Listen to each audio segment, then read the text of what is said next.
Hello, everybody. My name is Eric, and I am excited to share this book with you, this book review with you. And I really love this book. This book was really great. Now, this is the book that I chose to read. It's called Teaching History with Film. It's by Alan S. Marcus, Scott Allen Metzger, Richard J. Paxton, and Jeremy D. Stoddard. Now, this book is all about using film in the classroom. This book came out, and in the intro it said what its goal was. Well, the goal of this book is to provide educators with models that illustrate powerful history teaching using motion pictures, to offer strategies for effective educationally meaningful film-based instruction in support of rigorous inquiry into the past, make students think deeply about movies, not just as entertainment, but as historical accounts and interpretations to be examined and questioned and discussed.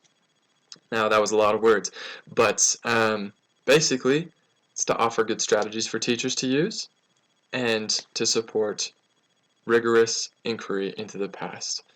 The book was divided into 5 different sections. These are the sections of the book: using film to teach history, using film to develop empathy, using film to develop analytical or interpretive skills, using film to teach about controversial issues, and using film to visualize the past as narrative. Now I'm gonna dive into kind of the nitty-gritty of all of these sections and what they go into, but first I wanted to start with a little video. Now this hopefully will demonstrate some of the effectiveness and what you think about some of these films and how they shaped your thinking and your view and understanding of the past. So listen closely and think about that. I'm late. You all think I'm late. Well, I'm not late. And I'm gonna stay right here and fight for this lost cause. My mom always said life was like a box of chocolates. Never know what you're gonna get. Shine on. Don't you forget it. You're gonna get back on that horse. And I'm gonna be right behind you, holding on tight. And away we're gonna go, go, go. Say hello to my little friend.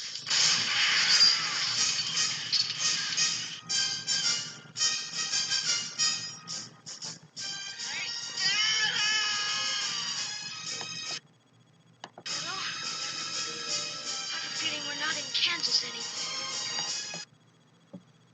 Okay, so forgive the poor quality and the just some of the old videos, but looking at all those movies, I came to understand a little bit more. Wow, these movies have really shaped how I think about the history and about past, and the same is true for your students. Now let's dive right in onto these sections, okay? The first section, like we said, was using film to teach history. Now, the book focuses on how challenging this can be because of all the complex and underlying issues and motivations for a director and for producers and how they produce these films, especially if they're Hollywood films. Their goal is to make money and to have entertainment value, not necessarily to be historically accurate. Now, this means a teacher is going to have to work hard to be able to, if they're using this to introduce and teach history, then they're going to need to be prepared with all of the facts. All of the facts that either contradict what they did in the movie or potentially offer a different idea or a different perspective, because a lot of these Hollywood movies especially, twist the truth or add a lot to it. Now, that requires a lot of work for a teacher. But something that you could do is something a lot like the gift that we talked about in class the other day, about how you can show a movie, show a film, and have the students rate individually or as a class from 1 to 10 how historically accurate is this film, and then they can go into details about, okay, what was factual, what was not, what was what was creative liberty and what was not, things like that. But that would have a better place after you've taught the historical context and the historical facts, after the students know that. So that might be kind of a formative assessment type thing that you may use film for, to reinforce what the students know about history. Now moving on to the second section, using film to develop empathy. Now this is an interesting section of the book because it talks about giving the students a multiple perspective and understanding what that perspective might think. Now, movies are perfect because they literally put you in someone else's shoes, and depending on your film choice, you can really understand that perspective better.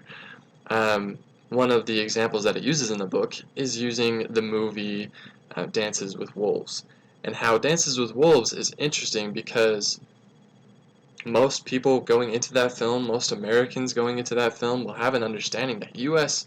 was just trying to expand westwardly, right? And they were the good guys. They were civilization, right? But then Kevin Costner's character comes in, befriends this Lakota tribe, and all of a sudden, they are the good guys. All of a sudden, they are the important ones. They are worth fighting for, not the U.S. and not the neighboring tribes that are nearby. So, like, all of a sudden, our students understand, oh, these Native Americans, they obviously had feelings too. They had families and things that were worth fighting for, and the U.S. all of a sudden was the enemy in taking that away from them. So now we're understanding and we're empathizing a little bit more with that character and that side of the argument. So I thought that was a really interesting thing and something very effective to do and lead a discussion on, about a different perspective. Now, using a film to develop analytical or interpretive skills. Now, skills-based learning is one of the things that we are trying to achieve. And this particular section talks about using film as primary sources and secondary sources. As a primary source, these films talk about the time period in which that they were made, not exactly the time period they represented, because looking at an example of Forrest Gump, it talks about the Vietnam War and a lot of different things going on during that time period where Forrest Gump lived. And however, it was made in 1994, and it tells a lot about that time period and a lot more about that time period than it does in some ways about the time period it was representing, because it showed the evils and the terribleness that liberalism can bring into your life, using drugs and how it can lead to pregnancy and things like that. These are all underlying things that all underlying messages that Forrest Gump gives. And as a primary source, that can tell you a lot and give a lot of potential for analysis. Now, it can also be a secondary source, looking at Forrest Gump in a different light where you're trying to look critically at that film and see how well it represents the time period. That's kind of how you can use film as a secondary source.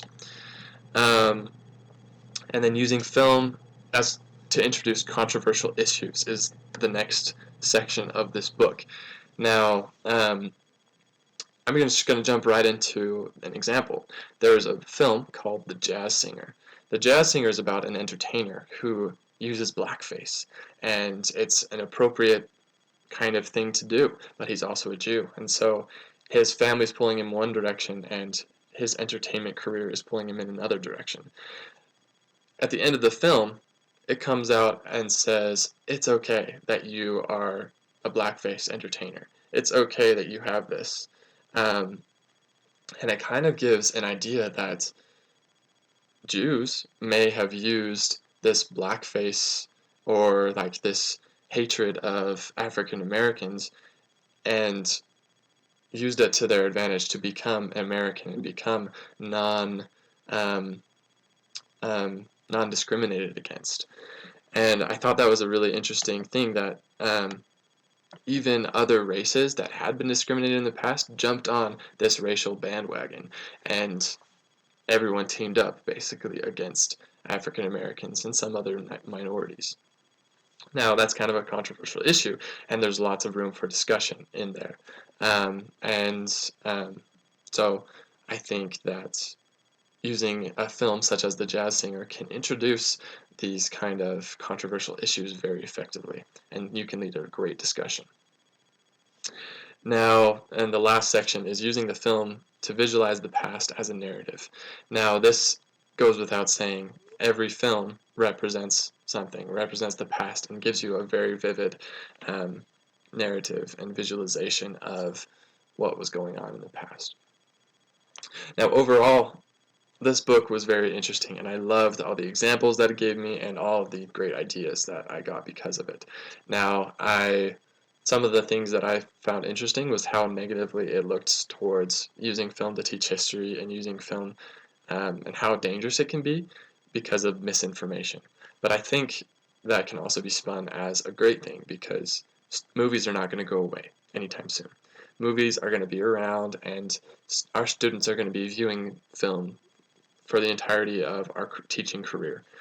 And as they learn these skills of questioning and criticizing and talking about these films in a more critical way, that they can learn a lot more, and they can learn, and their curiosity can be piqued in a lot of different ways. So overall, I really liked this book a lot, and I would recommend it to anybody who's looking to better their teaching skills with filmmaking and using films in your pedagogy.